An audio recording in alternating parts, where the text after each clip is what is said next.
So our next piece is an encaustic icon called the Virgin and Child with Saints Theodore and George. And I've put again the vocabulary on the lower left of the slide, and then the image is on the right. So ID information is posted. So we are going to start with the context again of this image, and that's going to revolve around icons in just a second. So location-wise, this piece is located in a monastery of Egypt. It's called the Monastery of St. Catherine in Mount Sinai of Egypt. And location is important here because it is a reason why this icon still exists today, why we can study it and see it. And we will get to that part of our context in just a second. But first, we really do need to start off with a definition of icon. So icon, it says on the screen, it's a visual aid in meditation and prayer, and that is true. It was a Byzantine specialty of art. And it was a visual aid that you might have in your home, a very private art piece for yourself, and it was a reminder to you of your faith. It was an aid, perhaps, in meditation and prayer. So you might bring this icon out when you were going to pray. You might light a candle or incense in front of that while you do your private worship. And that is all well and good, but the controversy that comes up about this piece and pieces like it is that in the Bible there is something called the Ten Commandments from the Old Testament of the Bible. And the second commandment, which I have listed out on the slide, and I've shortened it, it says, "Thou shalt not make unto thee any graven image." It's about not making images of people and items, perhaps, that end up being worshipped. And so some in the Byzantine era believed that these visual icons, these small images of religious people, that the worshipers were using them and starting to believe that there was a power associated with them, that these images became then sacred. So in turn, that they were breaking then the second commandment of making these false images and worshiping them. So the Roman emperor at the time, whose name I believe was Leo, Leo, he then institutes this decree where icons were then destroyed. No other icons would be made, and that the icons in existence would have been destroyed. And that time period of art in the Byzantine era is known as iconoclasm, the destruction of icons. And when that happened, a lot of artists who had these great skills, who made these icons, fled into other parts of Europe and actually into Russia as well. And you will see a good deal of Byzantine style art in Russia up until like the 1400s or 15th century of our timeline. So the artists flee, no icons are made, and then the icons again that existed were destroyed. And that leads us back to Egypt. This being in a very remote, isolated part of Egypt, in a monastery that was enclosed with a wall.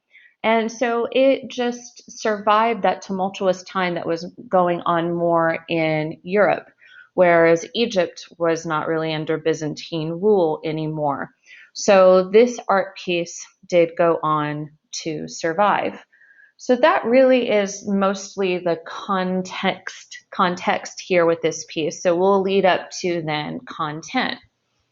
So in terms of content, you have a very traditional art piece in terms of the visual in the center. One is that you have the Virgin Mary in the center with Jesus on her lap. Now, a vocab term that you need to know that comes from the Byzantine era, and it's on your slide, is called Theotokos, which means the bearer of Christ. So the mother of Christ, She's usually in this kind of image from Byzantine art holding Jesus on her lap, which she absolutely is doing here.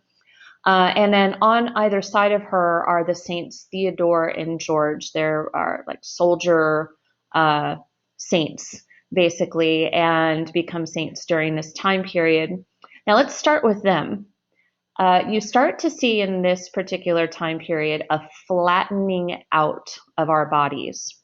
The drapery doesn't cling as much with weight, and the folds are not as visible. Instead, what you have maybe in Byzantine art is more of a pattern-based design. You have these flat patterns, you have lines drawn, but you have very little of the body, showing.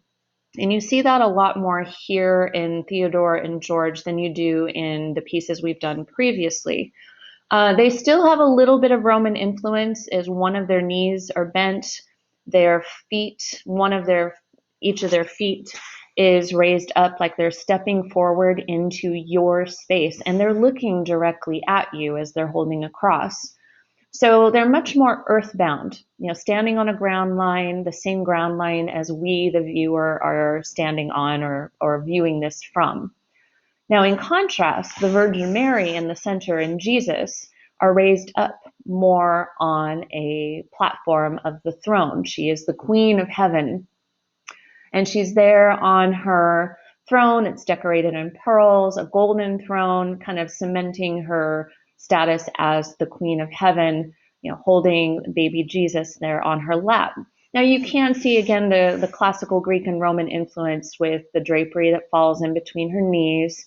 You can see her knees a little bit, but she feels, because of the look on her face, her eyes not looking directly out at us, she feels more, in a way, disconnected from us, more heavenly, otherworldly, and divine than the saints seem. Even though they have halos as well, they are more in our space, in our human earthly space. She is more raised up, therefore more divine, closer to God. Now, speaking of that, behind her head, you have two figures who are a little bit more in like not as a bold presentation. The colors are not bold. They seem a little bit more transparent, almost a little bit more ghostly in a way. Those are angels, and they are looking up at a hand that is coming down from the center of the image, and there is a light source coming from that hand. That is the presence of God. That is one of the earliest images of God that you will see. It's not God as an entire figure or body, but instead it is a hand that is coming down into the space and blessing the Virgin Mary and Jesus. That realm up above, up high, is the heavenly realm. The Virgin Mary is somewhere in between, and the saints are in our viewer's earthly realm. There's a column on either side, a little architectural column on either side of the angel, but the space is very compressed. There's no sense really of foreground, middle ground, and background like you would have in Roman painting. Instead, the space seems to go up vertically toward heaven versus going back into space like a scene in real life would look. So we are losing that sense of natural space that we achieved a little bit more in Rome. And that's, again, stepping us further into this more abstracted, non-realistic imagery that is more common in the Christian ages, the Middle Ages here that we're in now. So those are the visuals that I wanted to talk about within content, like a who's who. Some of the style characteristics, again, are still Roman. We've got some modeling under the chins, modeling a little bit, here and there in the clothing. And then the skin of the angels and the necks of the angels have that light-dark contrast. The knees bent and moving forward. Those are all very classical Greek and Roman. But the flattening out of the figures, the flattening out of the space, the patterns that are really defining the clothing and not lines and weight of the drapery. That's moving more into the Christian side of things. So in terms of function, this is a religious piece of art. This definitely has the power association too for the Virgin Mary and Jesus and God. It would also be used in a ritualistic practice of prayer and meditation.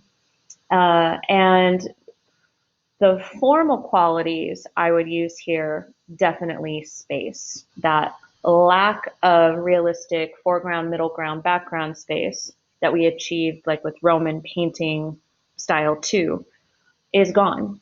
And instead it's replaced with more of a vertical approach that's trying to get us to think about an earthly space, a kind of middle ground space with the Virgin Mary and Jesus, because the Virgin Mary was just a human girl who then becomes the chosen divine one, mother of Jesus. And then the angels and God being that heavenly space there.